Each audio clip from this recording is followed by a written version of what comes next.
My name is Jeffrey Davis, and this is Radio Entrepreneurs. We're on the air. Just a reminder, this is going to be the second part in a two-part series with Fred Marx from Hemingway and Barnes on the top 10 lists to learn about business after all the years that Fred has been around. And we want to welcome Fred back to the show. Well, Fred, welcome back. It's a pleasure, as always, to be in the light of your knowledge. Why don't we continue on our list of top 10? We're up to number 6. Number 6. This is like Letterman goes backwards. Okay, let's talk about the next thing. This is, again, the rules after 35 years of running with owner-managed business and family businesses. And what's funny is Jeff and I were commenting just before the show that even though we've had completely different career paths, that these same things are held out there, to which I said, yes, small minds think alike. Okay, what's the next rule there? You are frequently going to have to work with people you don't like. This is one of the most important rules of management, and it's very critical.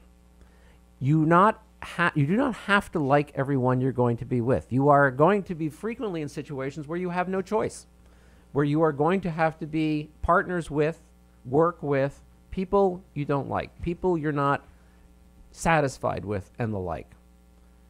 And here you really need to learn, one, get over it.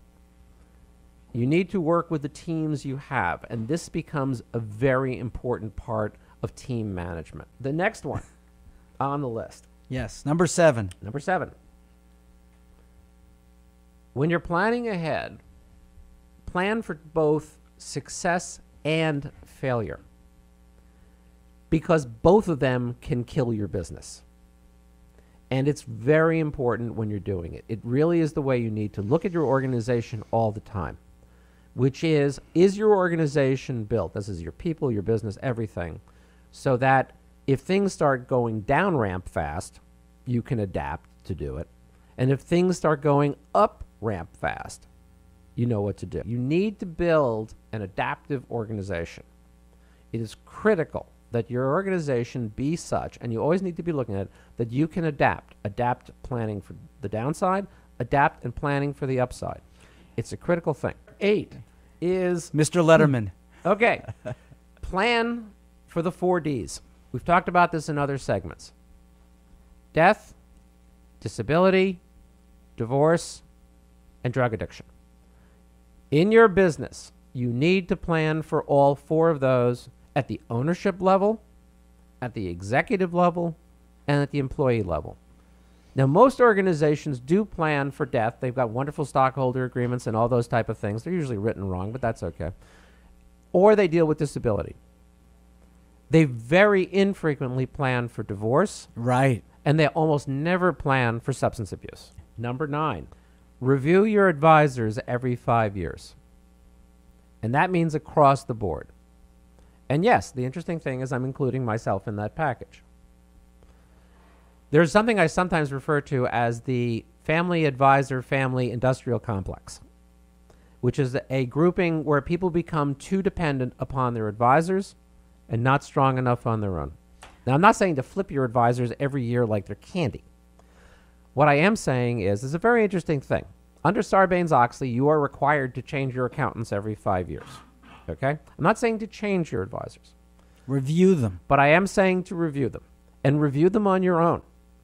The family needs to sit back and review what's there. Yes, we can have very trusted people. I've been with families for decades in terms of advising them in companies like that. I have a few more for you, and that- I'm sure I could get, yes, I'm sure I could come up with more. What you think is their weakness is your flaw that you don't want to see. Ah, Julius Caesar speaks. The trouble lies in ourselves, dear Brutus, not in the stars. Right. We don't like to see problems in ourselves. It's the human condition, and we tend to instead see problems in others and make their problems the problem. Oh, I love that. Too many leaders are isolated from seeing themselves. And it's hard because you do become isolated as a leader. You have a very hard time having the mirror. This falls consistent with what you've already said. Don't be scared to make change. Leaders, entrepreneurs and leaders live with a vision. They're committed to a vision and are willing to deal with ambiguity.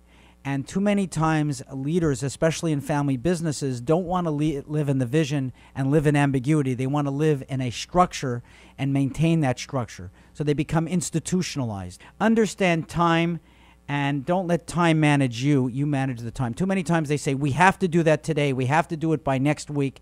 And that's an arbitrary thing that they get hooked in on, and they allow time to allow them to do the wrong things. The way I phrase it very frequently is, remember that time is basically a currency. It is as valuable as money, so be wise in how you spend it. Right.